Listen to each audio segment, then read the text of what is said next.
गजाननं भूतगणादिसेवितं कपितजम्बूफलचारुभक्षणम् उमासुतं शोकविनाशकारणं नमामि विघ्नेश्वरपादपङ्कजं शिवानन्दं शिवरूपं गुरुसाक्षात् शिवस्वयं संसारशोकहरति ध्याता शिवानन्दरूपं ब्रह्मविद्याप्रदायकं साकरे वंशप्रवर्तितं जीवशिवाय भवति ज्ञानेन तत्पदं बोधितं। जय मंगलम जय नमः पार्वतीपते शिवारार महादेव।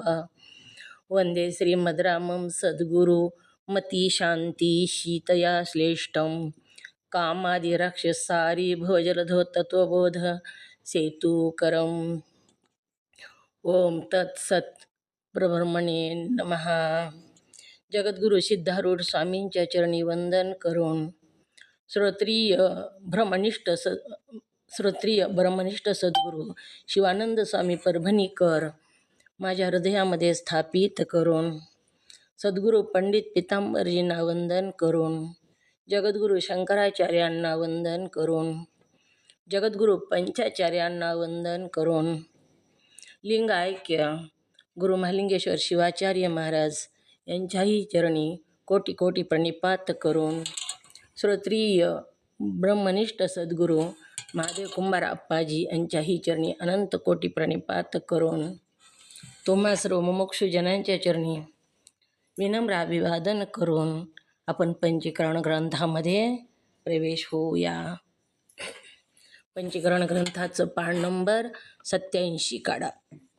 तर आपण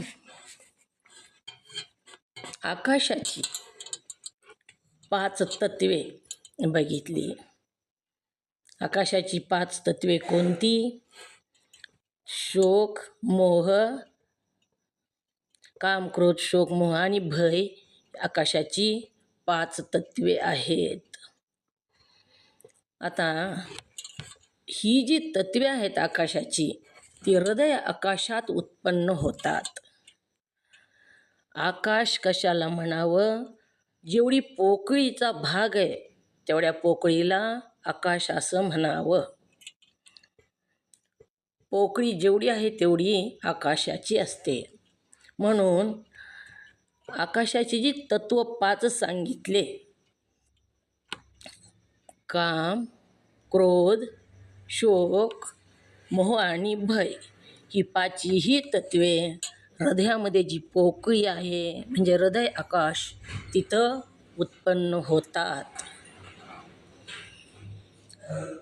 आकाशाचे आज हे जाणतोस, आकाशाची 5 तत्व हृदय आकाशात उत्पन्न होतात म्हणून आकाशाची आहेत।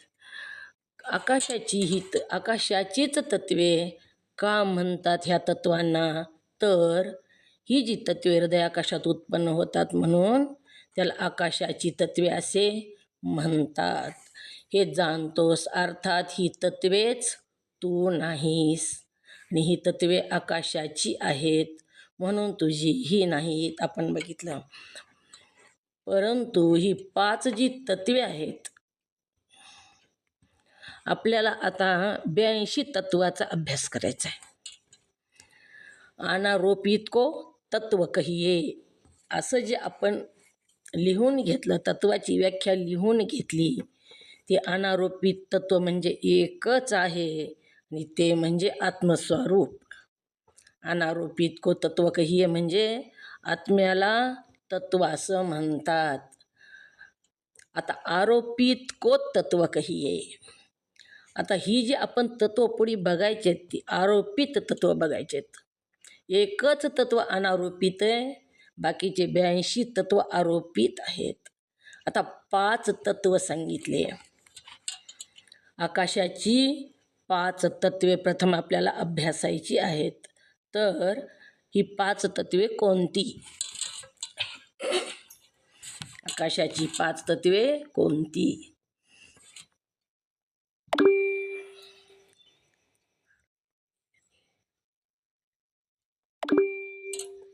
बोला जयश्रीताई।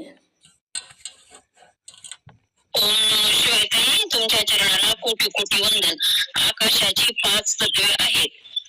नंबर 1 काम, नंबर 2 क्रोध, नंबर 3 शोक, नंबर 4 मोह आणि नंबर 5 भय. ही 5 तत्वे आहेत. ओम नमः शिवाय. ही 5 तत्वे आकाशाची आहेत. काम, क्रोध, शोक, मोह आणि भय. हे हृदय आकाशामध्ये उत्पन्न होतात, म्हणून ही तत्वे आकाशाची आहेत. आणि ही आकाशाची असल्यामुळं तुझी नाहीत, तू त्याचा दृष्टा आहेस. आणि ही 5 तत्वे बंधनाद्वारा अत्यंत दुःख देणारी आहेत. ही सुप्रसिद्ध आहे. तू नाहीस ही तत्वे, तू त्यापेक्षा वेगळा आहेस, त्याचा दृष्टा आहेस या तत्वाचा, असं सांगू लागलेले आहेत. आणि ह्या तत्वाचा तू दृष्टा आहेस, परंतु ही तत्वे तू माझी म्हणतोस, आणि म्हणून ही तत्वे तुला दुःख देतात. ही तत्वे दुःख देणारी आहेत, ही सुप्रसिद्धच आहे. हे ध्यानात धरून कामादिकाचा त्याग करावा. ही ध्यानात धर म्हणतात गुरुदेव. ही तू ध्यानात धर. ही जी तत्वे आहेत ना, ही 5 तत्वे आकाशाची, ती दुःख देण्यासाठी प्रसिद्ध आहेत, सुप्रसिद्ध आहेत. दुःख देण्यासाठी नवे नवे ही दुःख देण्यासाठीच आपल्यामध्ये आहेत. ह्यांच्यापासून सुख कसलंच मिळत नाही. सुप्रसिद्ध आहेत, ही दुःखाची तत्वे आहेत. म्हणून हे तू ध्यानात धरून कामादिकाचा त्याग करावा, असे सद्गुरू आपल्या शिष्याला सांगत आहेत. असे माझे तुला सांगणे आहे. ह्याचा त्याग कर असे मी तुला सांगतो, असे सद्गुरू आपल्या स्वतःच्या शिष्याला म्हणत आहेत. कामाच्या ठिकाणी आसक्त असल्यामुळे रावणाला अत्यंत दुःख झाले. रामायण घडलंच कशामुळं? रावण कामाच्या ठिकाणी आसक्त झाला आणि सीतामाईला पळवून नेलं, आणि तिथून पुढे त्याला दुःख प्राप्त झालं. पूर्ण लंकेचा नाश झाला, पूर्ण कुळाचा नाश झाला. कामामुळंच ही सगळं झालं. कामाच्या ठिकाणी आसक्त झाल्यामुळंच रावणाला अत्यंत दुःखाची प्राप्ती झाली. त्याचं राज्य गेलं, वैभव गेलं, किती मुलं रावणाला, एवढा मोठा परिवार पण विनाश झाला. सोन्याची लंका होती ती पिटवून देण्यात आली. एवढा दुःख का प्राप्त झालं? तर कामामुळं प्राप्त झालं. आपल्याला सुद्धा जीवनामध्ये या कामवासनेमुळे अनेक दुःखाचा सामना करावा लागतो. कामामुळेच आपल्याला दुःख प्राप्त होतं. एक इच्छा पूर्ण झाली की दुसरी इच्छा मनामध्ये प्रगट होते. ते प्राप्त करायचं असतं. आपलं मन काहीतरी प्राप्त करण्याच्या पाठीमागे पळतं. ती वस्तू प्राप्त जर झाली तर तिथून उठतं आणि दुसऱ्या कशावर तरी जाऊन बसतं. लहानपणापासून आपल्याला ह्या कामानं व्यापलेलं आहे बघा. ह्याच्यामध्येच आपण आपलं सगळं आयुष्यसुद्धा ही एकटा काम विकार खाऊ शकतो. आपण लहान होतो तेव्हा आपल्याला काय वाटायचं? खेळणी असावी. एक खेळणी प्राप्त झाली की लहान लेकरू ती खेळणी थोडे दिवस खेळतं आणि पुन्हा ती खेळणी फेकून देतं. नवीन खेळणी आली तर खेळतं. तीच ते त्याला नको आहे. आणि ही वृत्ती आपली आत्तापर्यंत तशीच राहिलेली, आणि ह्याच वृत्तीला कामवृत्ती असं म्हणतात. खेळणी नको वाटते, त्याला छोटीशी सायकल पाहिजे असते त्या बाळाला. पुन्हा सायकल प्राप्त झाली, थोडं मोठं झालं, मोटरसायकल त्याला प्राप्त करून घ्यायची असते.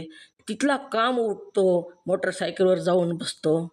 जेव्हा 2 व्हीलर त्याला प्राप्त होते, तेव्हा प्राप्त झालेली वस्तूहून ती काम वासना उठते आणि दुसऱ्या कोणत्यातरी वस्तूवर जाऊन बसते. पुन्हा त्याला 4 व्हीलर पाहिजे असते. पुन्हा फोर व्हीलर प्राप्त झाली, पुन्हा त्याला पुढे काहीतरी घर पाहिजे असतं, काहीतरी काही ना काही सारखं पाहिजे पाहिजे पाहिजे, जी माझ्याकडं नाही ते मला पाहिजे. हीच वृत्ती कामवृत्ती आहे आणि ही कधीच संपत नाही आणि फक्त सुप्रसिद्ध दुःख देण्यासाठी. हिच्यामुळंच दुःख होतं.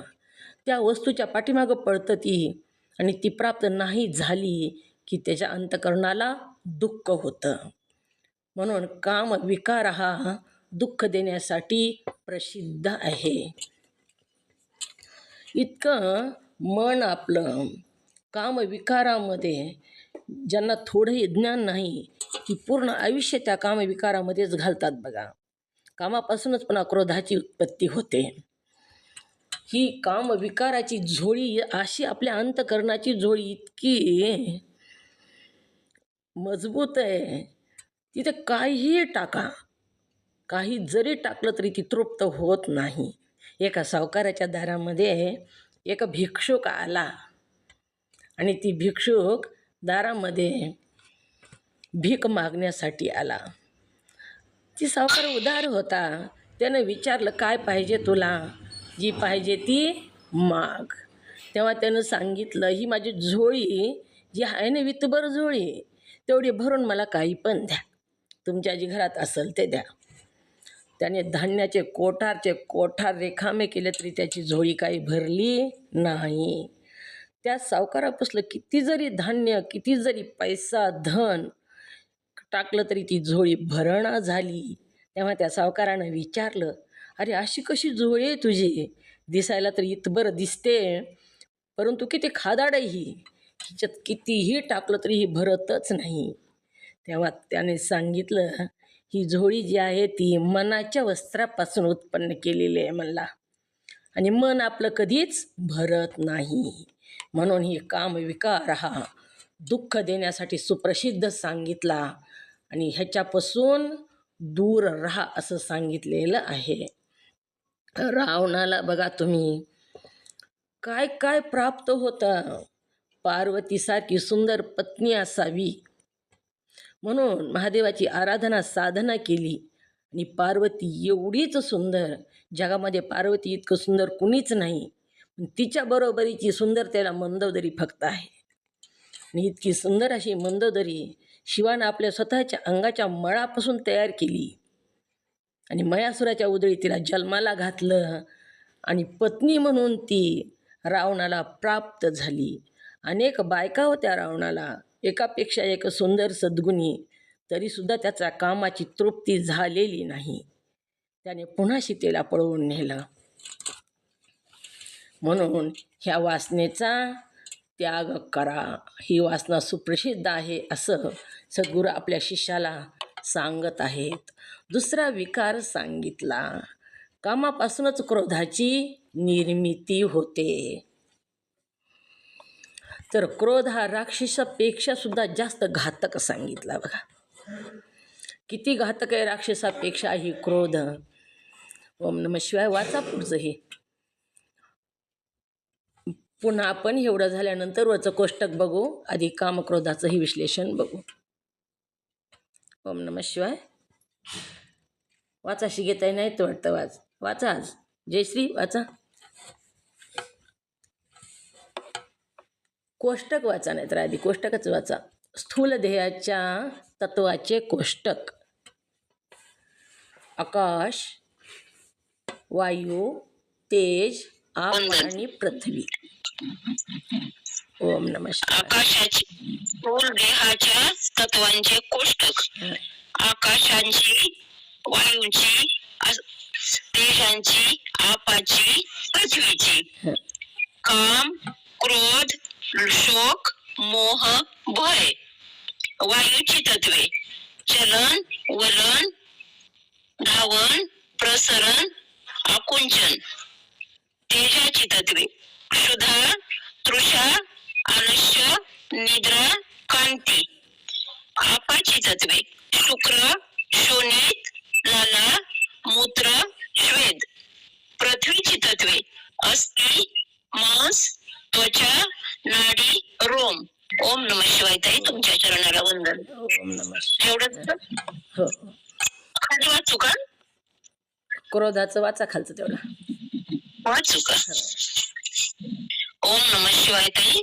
क्रोध हा राक्षसापेक्षाही जास्त घातक आहे, कारण राक्षस दुसऱ्यांचे रक्त पिऊन राहतो, पण क्रोधी मनुष्य स्वतःचे व दुसऱ्याचे असे दोघांचेही रक्त पितो, जाळून टाकतो. ओम नमः शिवाय. राक्षसाचा ओम नमः शिवाय ताई, तुमच्या चरणाला वंदन.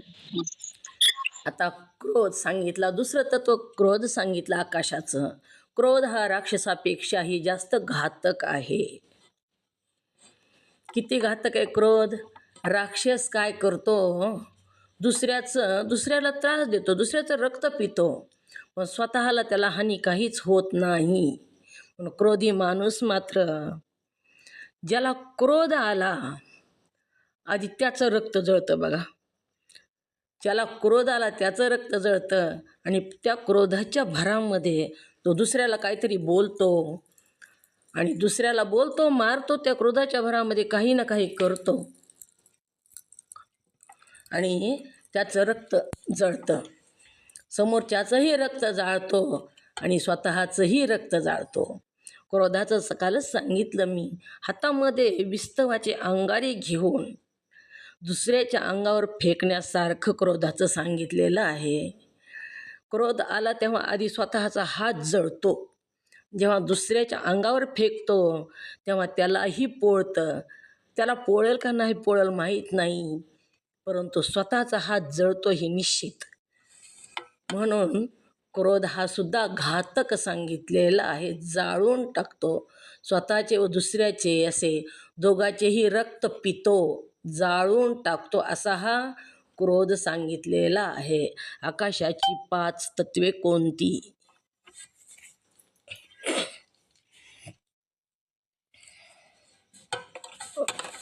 बोला ब्रांडे ताई.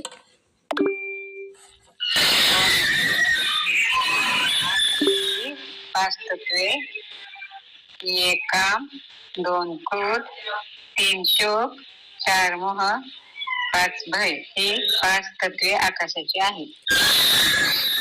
ही तत्वे कुठं उत्पन्न होतात? आकाशाची तत्वे कुठं उत्पन्न होतात? म्यूट करा ब्रांडे ताई.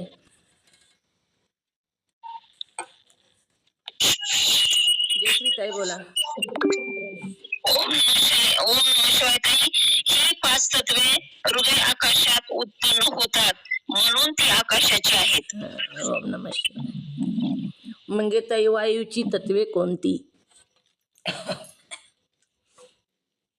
वायूची तत्वे कोणती? ओम नमः शिवाय, तुमच्या चरणाला वंदन. वायूची तत्वे 5 आहेत: चलन, वलन, धावन, प्रसारण आणि आकुंचन. ही वायूची 5 तत्वे आहेत. ओम नमः शिवाय. तेजाची तत्वे कोणती? सुनंदा ताई बोला. तेजाची तत्वे कोणती? ओम नमः शिवाय, तुमच्या चरणाला वंदन. पितृच्या आलस्य, निद्रा, कांती. ही तत्व आहे. ही तेजाची तत्वे आहे. अपाची तत्वे कोणती? अपाची तत्वे कोणती?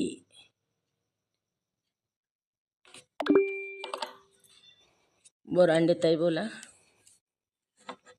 ओम नमः शिवाय. आपाची 5 तत्वे: शुक्र, शोणित, लाला, मूत्र, श्वेत.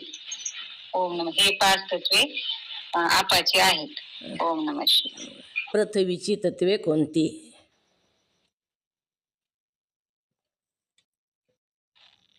सांगू का? हो सांगा. पृथ्वीची 5 तत्वे: अस्थि, मांस, 1 नंबर अस्थि, 2 मांस, 3 त्वचा, 4 नाडी, 5 रोम. ओम नमः शिवाय. ओम नमः हे शिवाय. 5 तत्वे पृथ्वीची आहेत. ही पुन्हा पुन्हा वाचायची, ही तत्वे पाठ झाली पाहिजेत, म्हणजे मग आपल्याला पुढे विश्लेषण ह्याचं आलेलं आहे. ओम नमः शिवाय. जयश्रीताई वाचा पुढचं राक्षसाचा अनुभव. ओम नमः शिवाय ताई, तुमच्या चरणाला वंदन. राक्षसाचा अनुभव रात्र झाली म्हणजे येतो, पण क्रोध तर रात्री आणि दिवसा बघावा तेव्हा थैथयाट घालीत असतो. राक्षस दुसऱ्यास भीती दाखवतो. आपण स्वतः कधी भीत नाही, पण क्रोधी स्वतःही भिवून दुसऱ्यास भीती दाखवतो. म्हणून क्रोधी मनुष्याला राक्षसापेक्षाही नीच समजून त्यागावा. त्याचप्रमाणे शोक, मोह आणि भय यापासूनही दुःख होते. हे प्रत्येक प्राण्यास येणाऱ्या अनुभवाने सिद्ध आहे. म्हणून त्यांचाही त्याग करावा. निदान त्यांच्या ठिकाणी अहंता किंवा ममता तरी ठेवू नये. वस्तुतः ही कामाधिक 5 तत्वे सूक्ष्म देहाचे धर्म आहेत, स्थूल देहाचे नाहीत. तरी पण यांच्या वैराग्याचा अंमल स्थूल देहाच्या ठिकाणी स्पष्टपणे नजरेस येतो. म्हणून ही स्थूल देहाची तत्वे आहेत असे समजून यांचे स्थूल देहाच्या तत्वांबरोबर वर्णन केले आहे. ओम नमः शिवाय. ओम नमः शिवाय. तुमच्या चरणाला वंदन. राक्षसाचा अनुभव रात्र झाली म्हणजे येतो, पण क्रोध तर रात्री आणि दिवसा बघावा तेव्हा थैथयाट घालीत असतो. राक्षसाची भीती अंधारात वाटते. म्यूट करा ताई, जयश्रीताई म्यूट करा. राक्षसाची भीती रात्र झाल्यावर येतो अनुभव राक्षसाचा, पण क्रोध कधी येतो? क्रोधाला आहे का टाईम? कोणत्या टायमानं क्रोधाला यावं? रात्री दिवसा काय ठरलेले का क्रोध ह्या वेळेला यावा म्हणून? तर नाही. क्रोध तर रात्र आणि दिवस बगल तेव्हा थैथयाट घालीत असतो. कधी कुठं कोणत्या ठिकाणी क्रोध यावा असं काहीच त्या क्रोधाला कोणतंच नियंत्रण नाही. मंदिरात गेलो तरी आपण भांडणं, क्रोध येऊन तिथं कलह भांडणं करतो. घरी असला तरी क्रोध करतो. कुठं जिथं जाईल तिथं कोणतंच ठिकाण नाही की क्रोध तिथं येत नाही. असं क्रोधी माणूस कुठंही क्रोध करतो. असं कुठं सांगितलेलं का हो ह्या टायमाला भांडण करावं म्हणून? टाईम दिला का भांडणाचा? ह्या टायमालाच भांडण करा म्हणून दिलेला नाही. दिवस आणि रात्र तो थैथयाट घालीत असतो. राक्षस दुसऱ्यास भीती दाखवतो, पण आपण स्वतः कधी भीत नाही. पण क्रोधी मात्र स्वतःही भिवून दुसऱ्यालाही भीती दाखवतो. जेव्हा क्रोधी दुसऱ्यावर क्रोध करतो तेव्हा त्याला पुन्हा तो परत आपल्यावर क्रोध करील, आपल्याला मारील. क्रोधाच्या भरामध्ये दुसऱ्याचं डोकं फोडलं, मग त्याला भीती पुन्हा वाटते का नाही? तो मला मारील, कोर्टात नेईल किंवा काही ना काही भीती वाटतेच त्याला. मग राक्षसाचं तसं नसतं. राक्षस दुसऱ्यालाच भेडवतो, पण क्रोध स्वतःलाही भीती दाखवतो आणि दुसऱ्याला सुद्धा भीती दाखवतो. म्हणून क्रोध हा कशासाठी प्रसिद्ध आहे? क्रोध, काम क्रोध कशासाठी प्रसिद्ध सांगितले? ओम नमः शिवाय. काय देतात हे आपल्याला?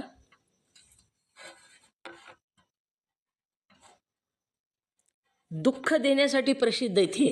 काम क्रोध जे आहे ती सुप्रसिद्ध आहेत, अत्यंत दुःख देणारी आहेत, म्हणून ह्यांची प्रसिद्धी आहे. आपण जर दुसऱ्यावर क्रोध केला तर दुसरे आपल्याला सुख लागू देतात का? तर नाही. काम सुद्धा तसाच आहे बघा.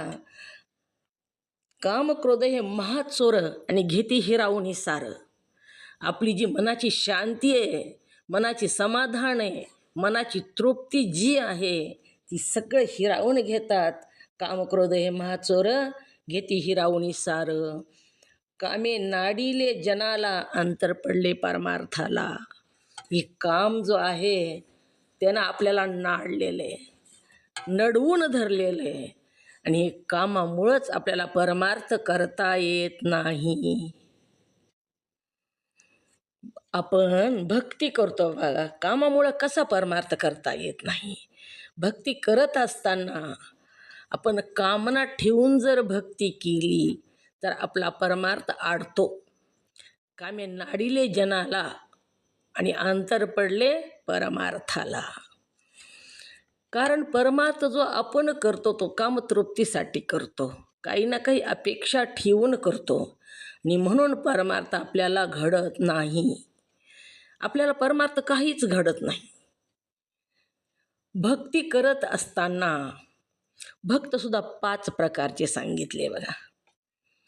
एक भक्त, सकाम भक्त, निष्काम भक्त, ही 2 तर आपल्याला प्रसिद्धच आहेत, माहीतच आहेत. सकाम भक्त म्हणजे ही कामी भक्तच, जी कामना ठेवून करतो तेच भक्त सकाम भक्त.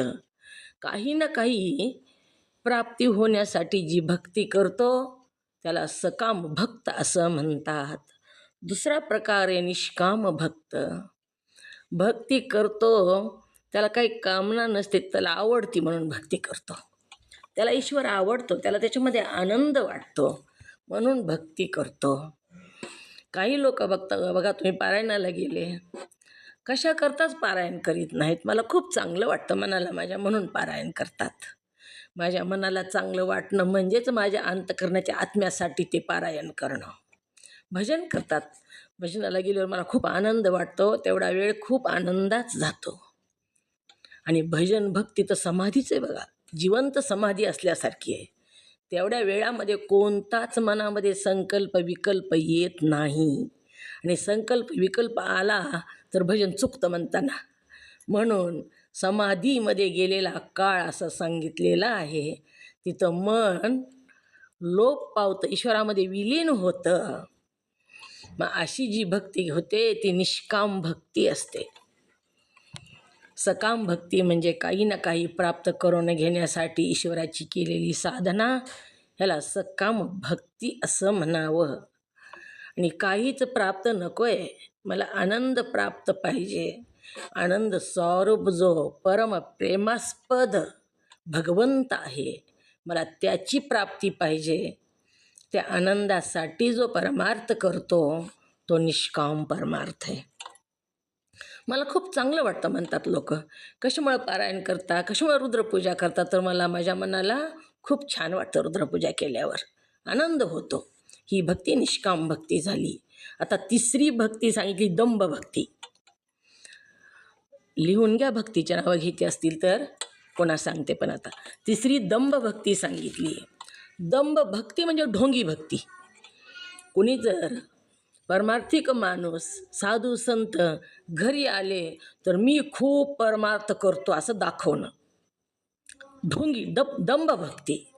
मी पारायण करतो, रोज स्वच्छता करतो, मी सवळेत पूजा करतो, करीत तो का नाही करतो, पण ढोंगीपणानं दाखवायचं, करायचं थोडं दाखवायचं जास्त, ह्याला दंभ भक्ती असं म्हटलेलं आहे.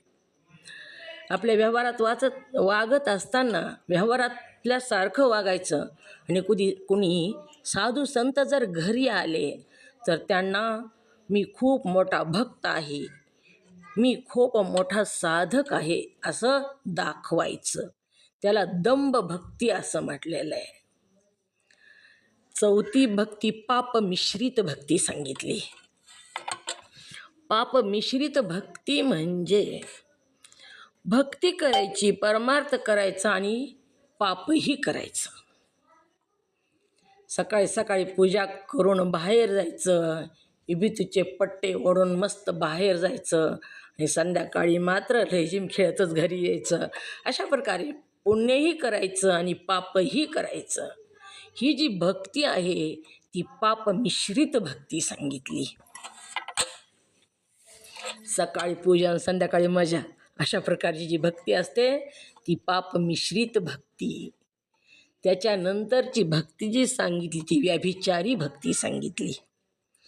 व्यभिचारी भक्ती म्हणजे आपण भक्ती खूप करायची, भरपूर भक्ती करायची देवाची, परंतु प्रपंचासाठी करायची. देवासाठी देवाची भक्ती नाही करायची, प्रपंचासाठी करायची. व्यभिचारी भक्ती का सांगितली? व्यभिचारी जे स्त्रिया असतात त्या पतीची सेवा कशामुळे करतात? व्यभिचार करण्यासाठी करतात असं सांगितलेलं आहे. म्हणून ह्या भक्तीला व्यभिचारी भक्ती सांगितली. ईश्वराची सेवा करतो, पण त्याला काही ना काही प्राप्तीसाठी तो त्या ईश्वराची सेवा करतो. ही व्यभिचारी भक्ती असं सांगितलेलं आहे. आपली सुद्धा अशीच भक्ती असते बघा. बरेच ह्याच आपण कोणत्या मापात बसतो आपण तपासून बघायचे. इथं आपलाच आपल्याला विचार करायचा आहे, कुणाचाच दुसऱ्याचा करायचा नाही. शास्त्र जे सांगतं ते आरसा सांगितलेला आहे. आरशामध्ये बघितलं की आपले दोष आपल्या लक्षात येतात. आपल्या कुठं तोंडाला काळं लागले, आपल्या तोंडाला कुठं काही झाले, स्वच्छ तोंड आहे का, असं जी बघण्यासाठी आरसा असतो, तसंच आपलं अंतःकरणामध्ये काय आहे हे बघण्यासाठी शास्त्र असतं. आपण कोणत्या मापात बसतो, कोणत्या भक्तीमध्ये बसतो, ही 5 प्रकारची जी भक्ती सांगितलेली आहे ह्याच्या कोणत्यामध्ये आपण बसतो हे आपण तपासून बघायचं आणि त्याच्यापासून वेगळं निघायचं आणि आपलंच बघायचं, वेगळं निघायचं, संसार बघायचा. असं ती भारूड जी आहे ती ह्याच्यासाठीच आहे, पण आपण प्रपंचासाठी लावून घेतो ती. म्हणून ह्याच्यासाठी वेगळं निघायचं आहे ह्याच्यापासून. आणि ही भक्ती करत असताना व्यभिचारी भक्ती जास्त प्रसिद्ध आहे ह्या प्रपंचामध्ये. बरेच लोक 5-10% लोक निष्काम भक्ती करत असतील. जास्त लोक तर व्यभिचारी भक्ती करतात. पाप मिश्रित भक्तीसुद्धा थोडे लोक करतात. परंतु सकाम भक्ती जास्त लोक करतात आणि व्यभिचारी भक्ती एक जास्त लोक करतात. व्यभिचारी आणि सकाम सारखीच भक्ती आहे, पण इथं नावं दिले तसे 5. तर व्यभिचारी भक्ती म्हणजे काय त्याचा एक दृष्टांत आपण बघूया. दोघं पती पत्नी आणि घरामध्ये आई होती. म्हणजे त्या पती पत्नी जे होते त्या स्त्रीची सासू होती घरामध्ये. आणि सगळं घर महादेवाच्या दर्शनाला गेले. आता दर्शनाला गेले, महादेवाचे मंदिरं कुठं असतात? डोंगरामध्ये असतात, उंच असतात महादेवाचे मंदिरं. महादेवाला शापच आहे ब्रह्मदेवाचा डोंगर होशील म्हणून. डोंगरामधले मंदिरं जास्त प्रसिद्ध असतात, जास्त प्रखर असतात, पुण्यदायन असतात, पुण्य प्रदान करणारे असतात. म्हणून महादेवाला शाप, ब्रह्मदेवाचा डोंगर होशील असा शाप आहे. जेवढा मोठा डोंगर, जेवढा मोठा पर्वत, तेवढा जास्त प्रखर महादेव. मग असं महादेवाचं मंदिर डोंगरावर होतं. तिथं हे पती पत्नी, त्यांचे मुलं आणि त्या गृहस्थाची आई असे दर्शनाला गेले. आता दर्शनाला जात असताना उंच डोंगरावर जायचं आहे. मग पायऱ्या होत्या, पायऱ्या चढत चढत चढत वरी जायचं होतं. आता ती म्हातारी जी सासूबाई होती तिला चलणं होत नव्हतं तेवढं. मग तिथं मुलगा, सून आणि त्यांची आई जी होती त्या ग्रस्ता तिचे चालू लागले. चलत चलत काही अंतर गेल्या, 10-20 पायऱ्या चढल्या की ती थकून जायची आणि कटडा होता, त्या कटड्याकडं बसण्यासाठी जायची. आता कटड्याकडं बसण्याकडे जाऊ लागले, बरोबर सुनान तिथे जवळ जायचं, पळतच जवळ जायचं आणि म्हणायचं, आत्याबाई बसायचं का तुम्हाला? ती म्हणायची, हो ग, पाय अवघडले, थोडं बसायचं आहे. मग बसायचं म्हणल्याबरोबर तिच्या काय करायची, नॅपकिन खाली हातरायची, ह्याच्यावर बसा म्हणायची. असं बऱ्याचदा झालं. 10-5 पायऱ्या चढल्या की तिनं बसायचं, हिनं नॅपकिन अंतरायची, पुन्हा तिने सासूबाईनं बसायचं. पुन्हा 10-20 पायऱ्या चढल्या, पुन्हा सासूबाईला दम लागायचा. त्यांनी बसण्यासाठी कटड्याच्या बाजूला गेल्या की ह्या सुनबाईनं जायचं आणि नॅपकिन अंतरायची खाली, थांबा थांबा, खाली बसू नका सासूबाई, थांबा म्हणून, आणि त्याच्यावर हिनं बसायचं. असं बऱ्याच ठिकाणी बसली. 10-20 वेळेस सासूबाई बसल्या. त्यावेळेस दुसरं एक जोडपं चाललेलं होतं. त्या जोडप्यानं ती माणूस म्हणू लागला, बघ बघ किती सेवा करते ती बाई सासूची. असे सुद्धा काही लोक आहेत जगामध्ये. पुन्हा ती पत्नी दुसऱ्याची काय म्हणू लागली, अहो तिची आई असेल सासू नसेल. त्यांनी विचारलं कोण आहेत तुमच्या म्हणून, तेव्हा तिनं सांगितलं माझ्या सासूबाई आहेत म्हणून. पुन्हा वरी गेल्यानंतर तशीच नॅपकिन आतरू लागली. तेव्हा हिला दमच पडला नाही. हिने विचारलं दुसरी जी जोडपं होतं त्यांनी, अहो इतकी काय सेवा करता सासूची, कोणता धनाचा हंडा दिला का तुम्हाला? तेव्हा ती म्हणते, नाही हो धनाचा हंडा बिंडा काही नाही बघा, ह्यांच्या अंगावरची साडी रेशमी आहे घातलेली, ती माझी आहे आणि ती मळल म्हणून मी नॅपकिन टाकते. अशा प्रकारे आपली सुद्धा वृत्ती असते. आपल्याला काहीतरी पाहिजे असतं, आपल्याला फायदा असतो म्हणून ईश्वराची सेवा करतो. त्या सासूची सेवा ही ती साडी मळवणी म्हणून करीत होती, सासूसाठी करीत नव्हती. तसंच आपलं ईश्वरासाठी आपण काही करत नाही, आपल्यासाठी आपण करतो. आणि ही भक्तीच नाही बघा, याला भक्ती म्हणताच येत नाही, ही संसारच आहे. अशी जी भक्ती आहे ती संसार आहे आणि हीच भक्ती व्यभिचारी भक्ती सांगितली. अशा प्रकारे ही 5 प्रकारची भक्ती सांगितलेली आहे. मग रावण जो होता तो रावणसुद्धा फार मोठा भक्त होता. ह्याच्यावर आपण इकडं गेलो आहे भक्तीकडं.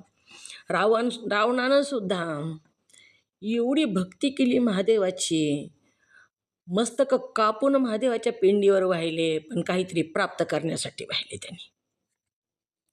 माझ्याकडं जी नाही ते मला पाहिजे, ही त्याची वृत्ती होती. माझ्याकडं जी आहे त्याचा काहीच विचार करायचा नाही, माझ्याकडं काही नाही याचा शोध घ्यायचा आणि ती देवाला मागत राहायचं ना. असेच भिकारी असतात बघा. ह्या लोकाच्या झुळीमध्ये सगळी संपत्ती टाकली पृथ्वीवरची तरीसुद्धा ते तृप्त होत नाहीत. त्याला कुठलं ना कुठलं काही ना काही कमी असतं आणि ते त्याला पाहिजे असतं. ह्याच्यासारखा भिकारी जगात दुसरा कुणीच नसतो. आणि अशी जे लोक असतात ते मरेपर्यंत ह्या एकाच सकाम भक्तीमध्ये, व्यभिचारी भक्तीमध्ये ते अडकलेले असतात. आणि असाच हा रावण होता. सगळं प्राप्त होतं परंतु कामानं त्याला नाडलं आणि त्याच्यामुळं त्याचा नाश झाला. आणि क्रोधसुद्धा तितकाच प्रखर सांगितला. क्रोधसुद्धा राक्षसापेक्षाही भयानक सांगितलेला आहे. स्वतःलाही भीती दाखवतो आणि दुसऱ्यालाही भीती दाखवतो. स्वतःचं रक्त जळतं, दुसऱ्याचं सुद्धा रक्त तो क्रोधी माणूस जाळतो. क्रोधी माणसाच्या आसपास राहणारे माणसं शांत राहू शकत नाहीत, त्याच्या क्रोधानं ते भाजून जातात.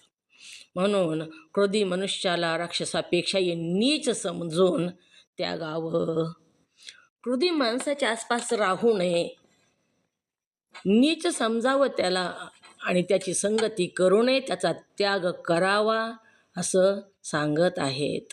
त्याचप्रमाणे शोक, मोह आणि भय यापासूनही दुःखच होते.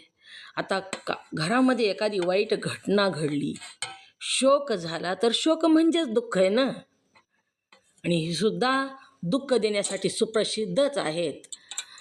मोह, मोह कशाला म्हणावं तर दुसऱ्याच्या वस्तूवर प्रेम करणं ह्याला मोह असं म्हणावं.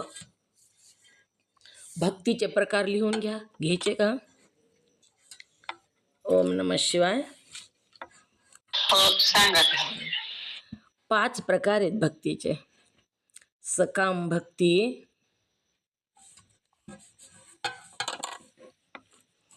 दुसरी निष्काम भक्ती,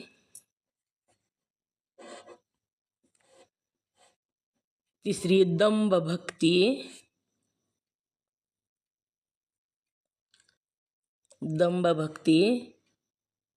चौथी पाप मिश्रित भक्ती,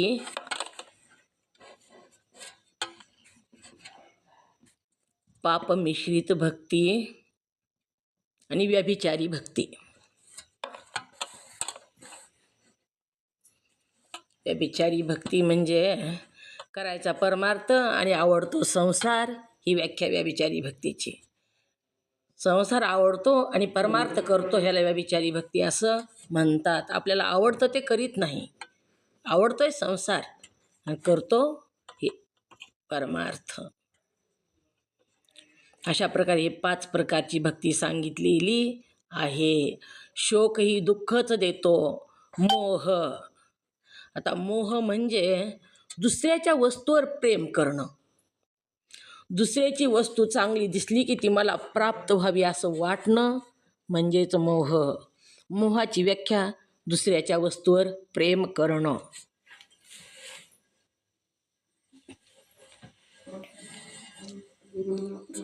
दुसऱ्याकडे वस्तू चांगली बघितली आणि ती मलाच असावी, ती माझी नाही वस्तू, दुसऱ्याची आहे, त्याच्याकडे ती वस्तू, ती मला प्राप्त व्हावी असं वाटणं म्हणजेच मोह. आणि भय, भय म्हणजे भीती. कशाचीही भीती वाटते ना आपल्याला, ती भय. यापासूनही दुःख होते. ही जी आकाशाची 5 तत्वे आहेत, हृदय आकाशात उत्पन्न होतात आणि दुःख देण्यासाठी सुप्रसिद्ध आहेत. तर हे दुःख कोणाला देतात हो? ही तत्वे दुःख कोणाला देतात? ओम नमः शिवाय. जीवाला दुःख देतात. ही तत्वे दुःख देण्यासाठी सुप्रसिद्ध आहेत. म्हणून याचा त्यागावा, त्या दुःख मोह हे प्रत्येक प्राण्याला येणाऱ्या अनुभवाने सिद्ध आहे. प्रत्येक प्राण्याला सुख दुःख होतं, मनुष्यालाच होतं असं नाही. प्राण्याला, पशु पक्ष्यांना, वृक्षांना सुद्धा सुख दुःख होतं. अनेक योनी सांगितल्या बघा. ही वृक्षाची सुद्धा योनी आहे, वृक्षाची योनी, दगडाची सुद्धा योनी सांगितली, दगडाची सुद्धा. दगडाच्या योनीला गेल्यावर कधी मुक्तता आहे, किती वर्ष तो तिथं पडून राहतो. मूळ ह्याला सुद्धा मनुष्य जन्म प्राप्त झालेला होता, ह्या दगडाला सुद्धा, मूळ योनीला सुद्धा. त्याला दगडासारखं आयुष्यभर काहीच केलं नाही, थोडंसुद्धा परमार्थ केला नाही, म्हणून त्याला दगडाची योनी प्राप्त झाली.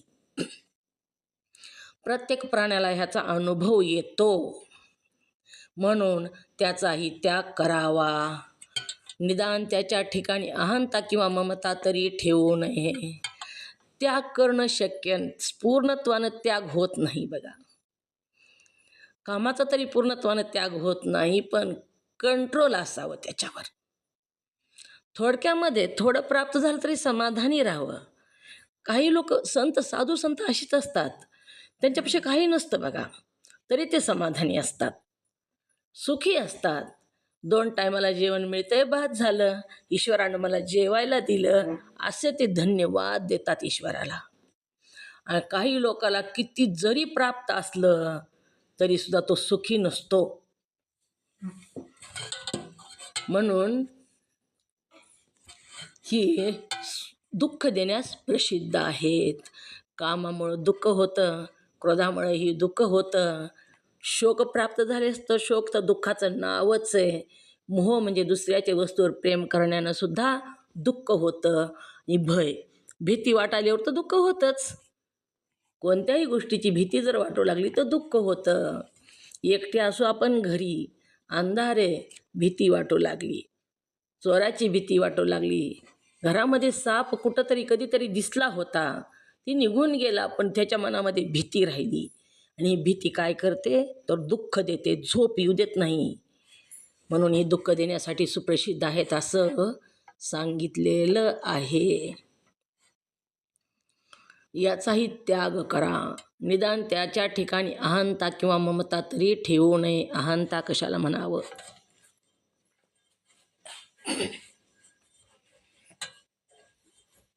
ओम नमः शिवाय बोला, पटपट बोला. अहंता,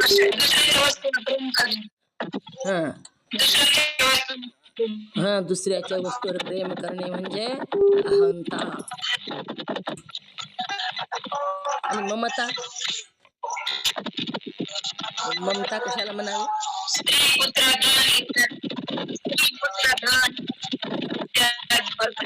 हां, स्त्री पुत्र धन याच्यावर प्रेम करणे म्हणजे ममता. मग इथं काय सांगितलं?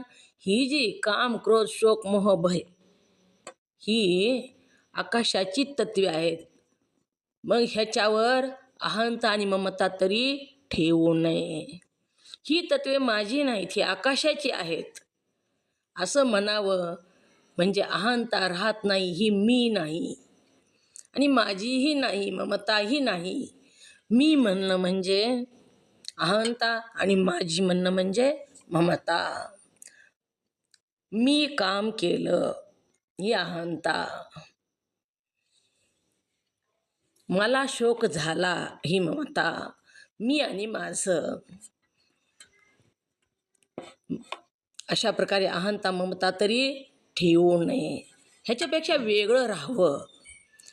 ही 5 तरी ठेवू नये. वस्तुता म्हणजे खरं पाहता ही कामाधिक 5 तत्वे सूक्ष्म देहाचे धर्म आहेत. ही कामाधिक म्हणजे कोणते हो 5 दुसरे? कामाधिक 5 तत्वे कोणते सांगितले इथं? 5 तत्वे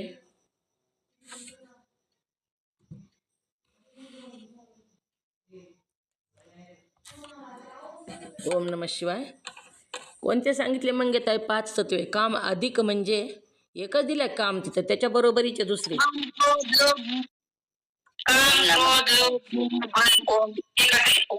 हां, ओम नमः शिवाय. कामाबरोबर दुसरी तत्वे.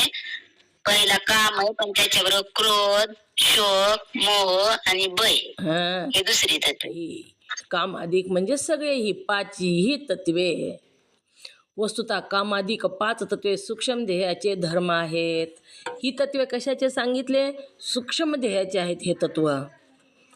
धर्म ही सूक्ष्म देहाचे आहेत, स्थूल देहाचे नाहीत.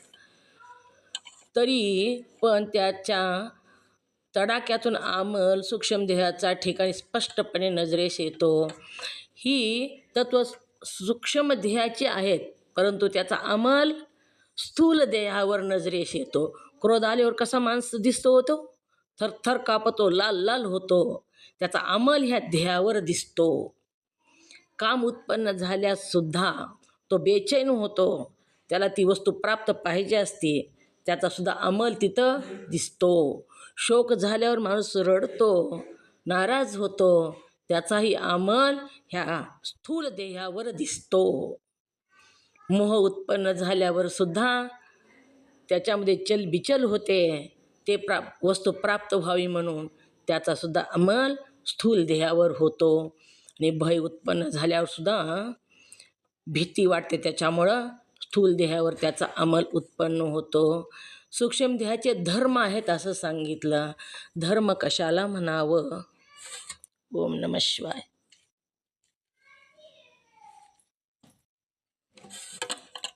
धर्माची व्याख्या लिहून घ्या. स्वतंत्र न राहता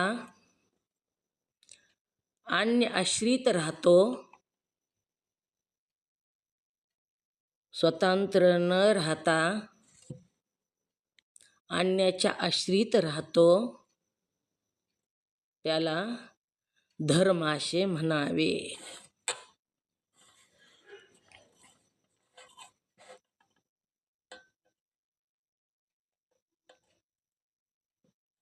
काय लिहिलं? सांगा. धर्म ही व्याख्या. अन्याच्या आश्रित राहतो त्याला धर्म म्हणतात. काय केलं का जयश्रीत आहे? काय लिहिलं? काय लिहिलं सांगा. धर्माची व्याख्या. स्वतंत्र न राहता अन्याच्या आश्रित राहणे याला धर्म म्हणतात.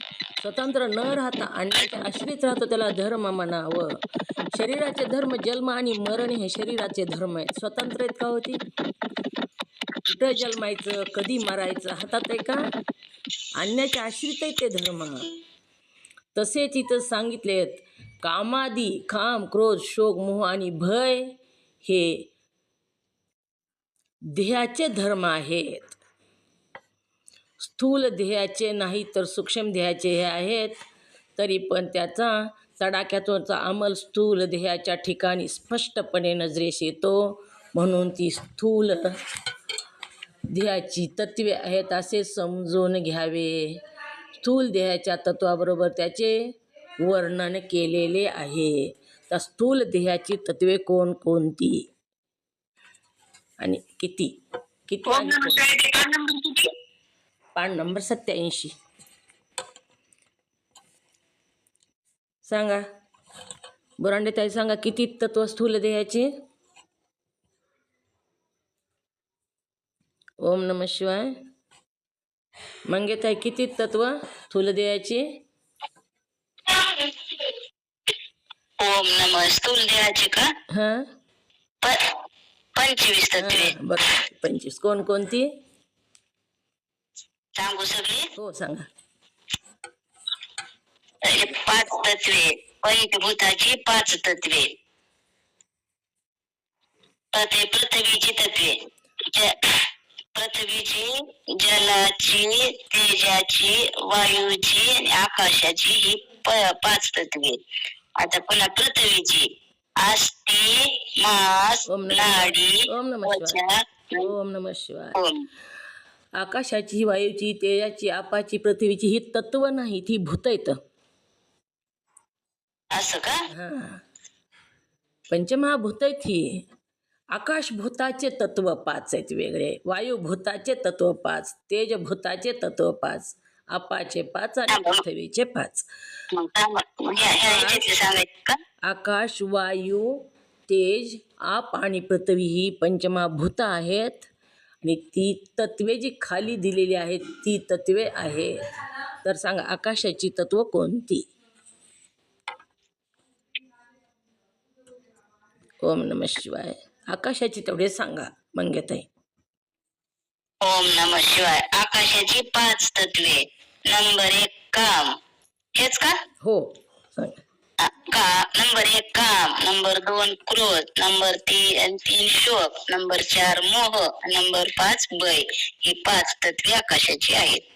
ओम वायूची तत्वे सांगू हेच का दुसरं सांगायला पाहिजे? शिवाय. बुरांडे ताई बोला, तुम्ही म्यूट करा. ओम नमः शिवाय.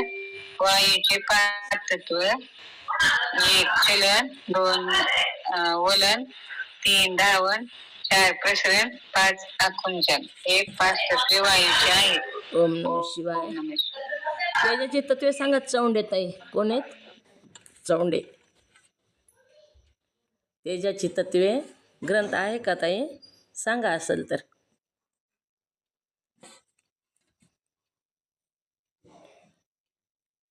ओम नमः शिवाय.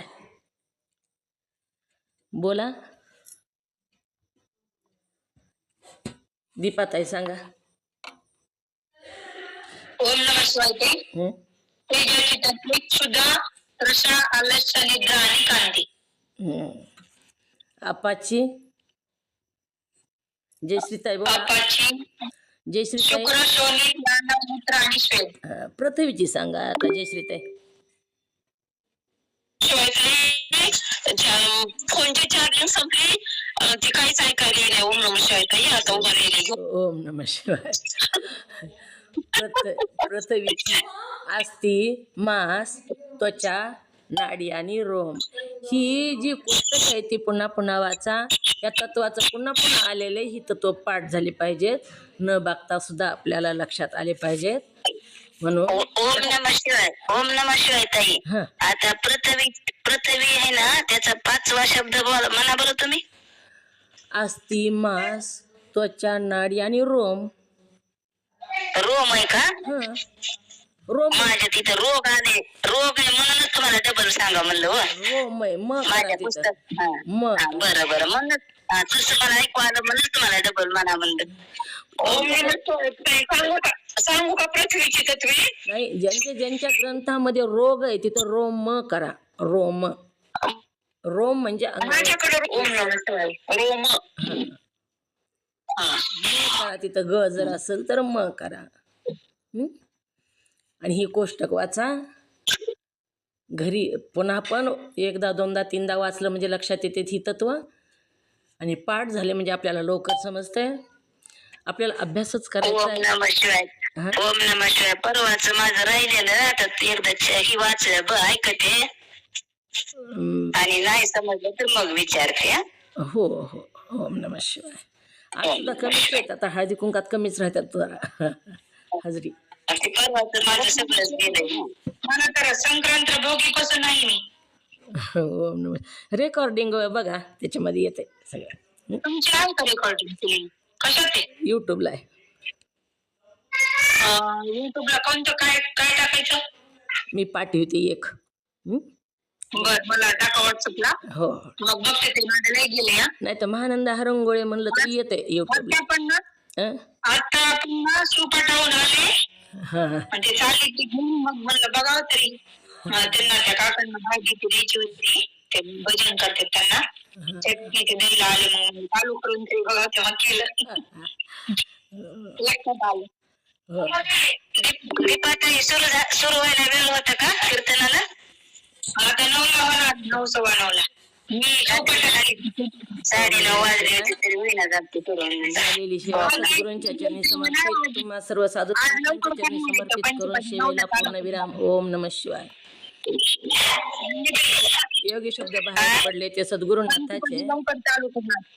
बरोबर. पुन्हा बोला ना, फोन करून बोला. जी योग्य शब्द बाहेर पडले ते सद्गुरुनाथाचे, अयोग्य शब्द बाहेर पडले ते वाणीचा दोष. झालेली सेवा मुमुक्षु जनांच्या चरणी समर्पित करून तुम्हा सर्व साधू संतांच्या चरणी समर्पित करून सेवेला पूर्णविराम. ओम नमः शिवाय.